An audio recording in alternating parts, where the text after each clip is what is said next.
and bread, as well as the supplier of life.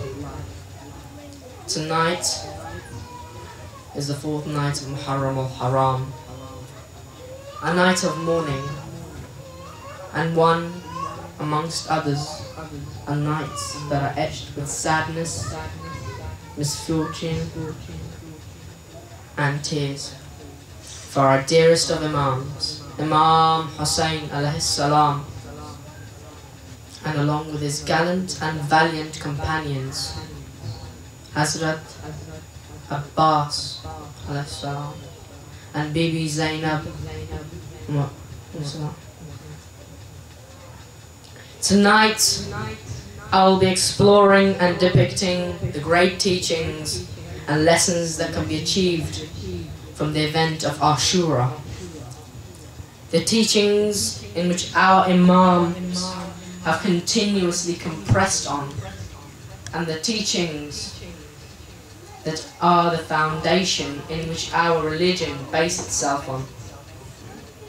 There are many, but tonight I will only cover a few that everyone must be informed of and aid them to become the true followers of Islam and the true followers of our Imam.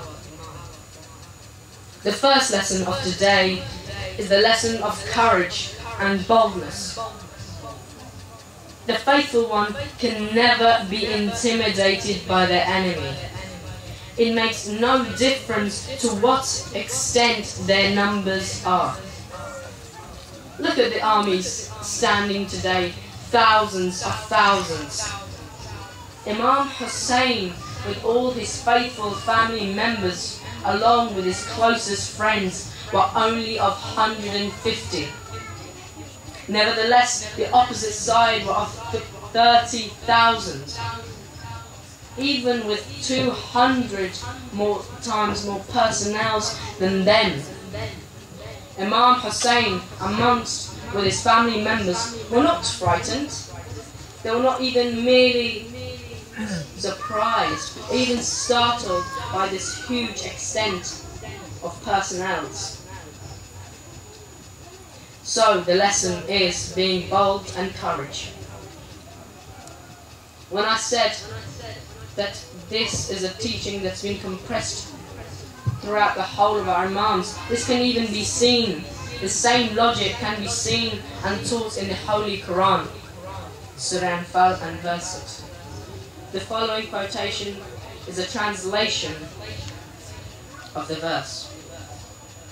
The quotation states, "If there are 20 patients, one of you, they shall overcome 200. And if there are 100 of you, they shall overcome thousands of those who disbelieve because they don't understand."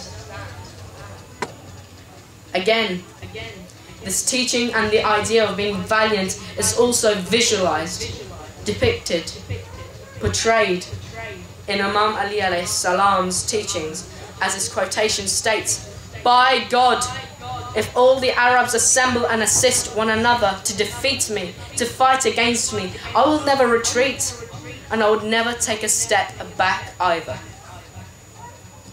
Imam Ali was never afraid of the foes, nor the death, because according to him, death was not the last limit of life and everything.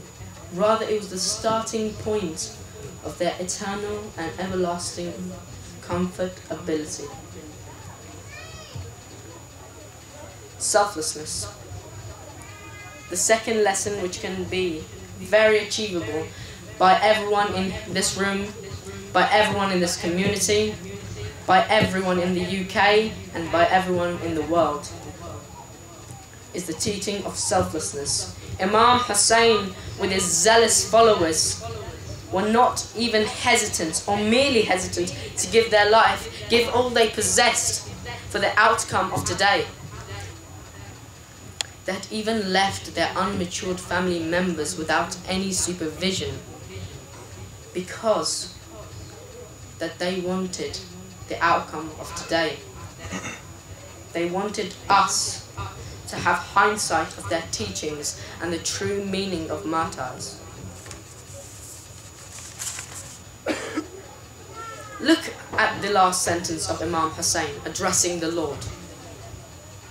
Oh God, all these diseases got easy, and the entire suffering became worry-free because you were watching.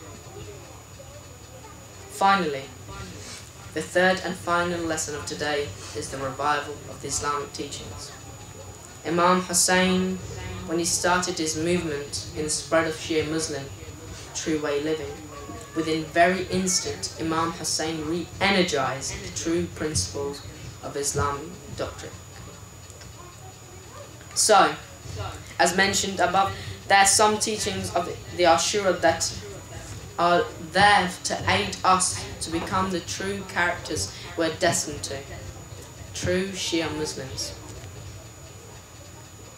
Furthermore, to summarize the three main teachings: one must be brave and valiant and not intimidated by the large extent of their enemy, because they do not